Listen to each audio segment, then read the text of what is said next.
Welcome back to the Trusted Visions weekly podcast series. We're very excited for this month to go back to our mini segments covering a larger segment of the business that's important for you to understand. Stacey, great to have you back. I love doing these with you. We're going to stick to the 10 minutes so John doesn't yell at us. I'm glad you're not wearing your Iowa shirt because he got a little upset. He's some Texas guy that, are you wearing Iowa? Exactly. John can't win in everything. Exactly. So John can talk about time limits. He can't talk about what we can and can't wear. So I am in West Yellowstone, Montana. For our audience, I have to say, if you can ever make it to Montana, we've been to 19 states, and this is by far the most beautiful state that I've ever been to. I did learn a fun fact that Montana has the biggest temperature swing in a 24-hour period, where one day it was minus 50 degrees, the next day it was 49 degrees. So fun fact for everybody to know. But this month, we're going to cover an important topic that I think a lot of advisors, OSJs, forget to think about. Is just 5 or 7 years ago, we had over 5,000 broker-dealers in this industry, Stacey. Now we're a little over 3,000 broker-dealers. And that consolidation is only going to continue. And not saying consolidation is bad by any means, but it's important for you to know what to look out for and what to do if your broker-dealer has been bought or sold. And so I'm going to rely on you, Stacey, given your experience here with this first question, and we're going to dovetail this into several segments throughout this month of different topics within the consolidation of the broker-dealer space. But one thing I'd like to ask you, Stacey, is, and I can certainly piggyback on whatever you say, is when a broker-dealer or a network of broker-dealers has been bought, I think we've historically found throughout our time in this industry, it's always the same story of, you know what, we bought you, everything's going to stay the same. The people you have relationships with are still going to be there. We're not going to roll you up into one. We're not going to look at going public. This isn't an equity event. It's all about scale, which for the most part, that's pretty accurate in terms of the scale side of it. But can you speak to our audience for both the OSJs and the individual advisors, Stacey, of historically speaking, how much of that is truth versus mistruth when it comes to being acquired? I think the saying is the devil's in the details, right? And that's really what we got to look at and ask questions on, because there are types of business, maybe, because one of the promises you're going to hear is you don't have to repaper. So I think the question is, what type of business are you talking about? What type of business is your office or your enterprise group being impacted on? Direct business, brokerage business, fee business? Is the REA changing? Does the broker-dealer need to get the new account forms all entered again to make sure they have all their legalese agreements in place with the broker-dealer? I think those are types of details that you've got to be asking and looking at, because it could be that a type of business doesn't have to be repapered, but your book of business is absolutely going to be impacted. The other devil in the detail item is going to be time. So there could be a period of time where, yeah, it's not required to repaper, that they allow to come over, but only for a certain point, right? And then they're going to come back and request that, hey, you do get new account forms signed, or you do get fee agreements in place with the new REA. So I think it's really important to ask detailed questions versus going with just the surface answer, because they're going to tell you what you want to hear. Yeah, and that brings up a good point. I mean, we understand, and we've seen several of these examples, and to our audience, if you want, we're not going to mention any names or any of that, but if you want actual examples, feel free to reach out to us and we can talk through it. But we've seen it several times, historically speaking, where, hey, we're not going to roll you into our existing broker-dealer. We're going to keep everything the same. The reality is, from a economies of scale standpoint, the likelihood of you getting rolled up into one is pretty high. And so, again, that's not necessarily a bad thing. It can provide you with additional services to support, but that process is going to be very bumpy, not only for you, but your clients, because you're going to have service disruptions while they figure out rolling systems into one, as they figure out rolling staff into one, who's going to go, who's not going to go. I mean, unfortunately, some of leadership typically leaves. I mean, I've been with firms where the majority of leadership did leave, predominantly on their own, but some of them, they were forced out. And so you have to understand that it may not happen day one. It may not happen in 3 months, but the reality is they're going to, whoever the acquirer is going to do whatever's best for the investor, the end investor, whether that's private equity, whether that's venture capitalists, whether that's to go public.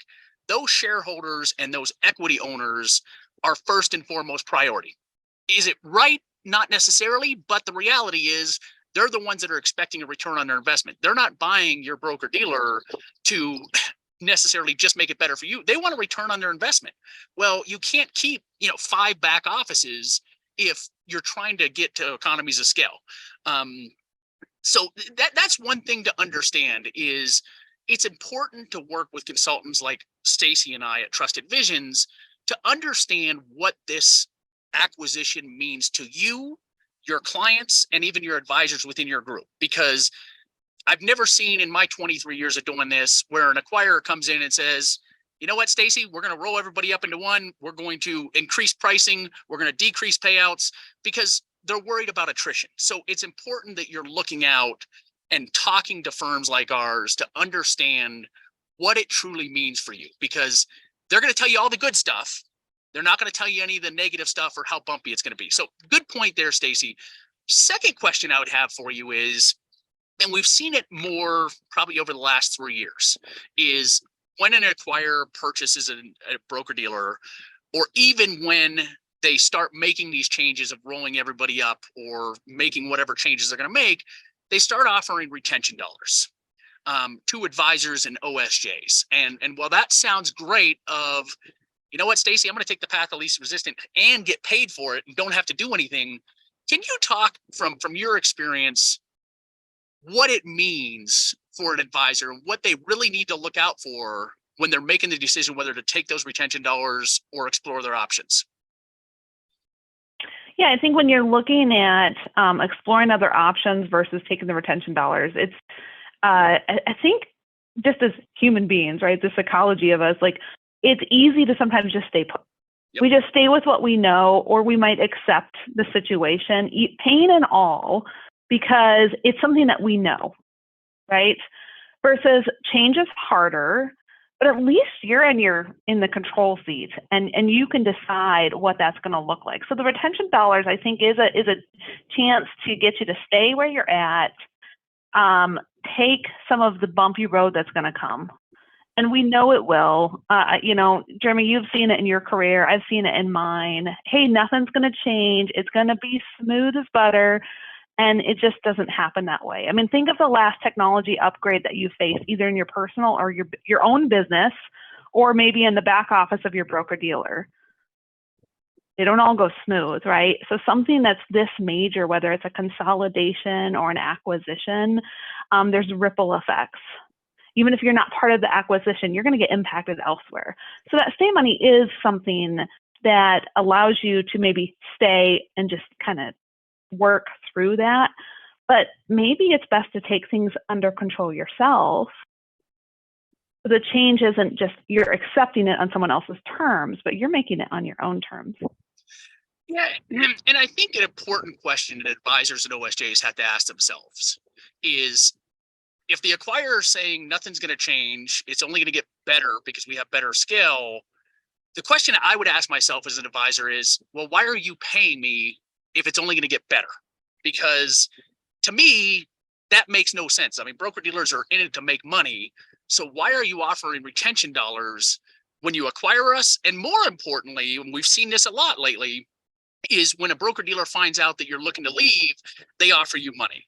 And so you have to ask yourself, is if things are only going to be better because of scale, why is somebody going to pay me 6-7 figures to do nothing but stay where I'm at? And the problem with accepting that money is now you're stuck because you accepted the retention money, and they typically tie you to 3, 5, 7 years.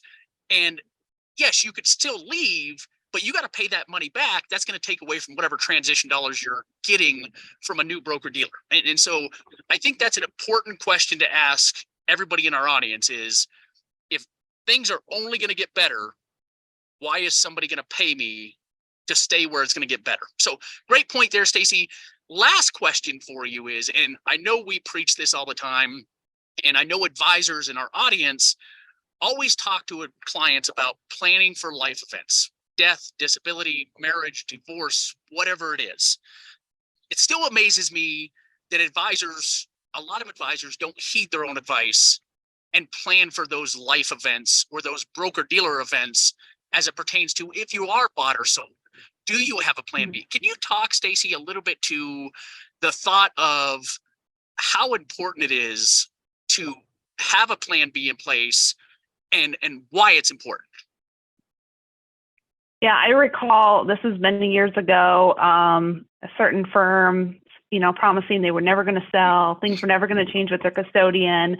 And pretty much overnight, the announcement was made, things were gone, people were on vacation, and you're trying to start very quickly to do due diligence on other firms with having nothing underlying to work from. It was really difficult. And what happened is, in a short, compressed timeline, offices were forced into making that change because they hadn't done any groundwork as far as what else is out there. And a change that they, shared with me later on, if I had more time, I wouldn't have done this. I would have chosen my own route to go down. But I was forced into it because I hadn't done any of the homework. On the flip side, I'd seen offices that had, they felt things were changing. They felt like a consolidation was coming or a sale. And they started doing their due diligence on other broker dealers 6 months before anything happened. And when it did happen, they were already in motion. They felt very comfortable and confident with their decision. And this was an office that did a lot of recruiting as well. And their due diligence actually helped them on the recruiting front because they had trusted advisors within their own network that looked to them for, okay, well, you just interviewed X amount of firms. What did you find out? And instead of, they could kind of piggyback off of that. And that enterprise was also able to do some recruiting and take advantage of the situation as well. So I think Plan Bs are good. Even if you ultimately go along with the consolidation or the sale, at least the choice is yours and you haven't been forced down a path that maybe wasn't of your choosing. And you bring up a great point of making sure you're taking control of the successful practice or OSJ that you've built, and instead of allowing somebody else to dictate it. And I always suggest a plan B. It doesn't have to be just in case your broker dealer is acquired. It can be make sure that you have a plan B just in case something drastic happens within that broker dealer. And to OSJs, I can't tell you enough, it's vitally important.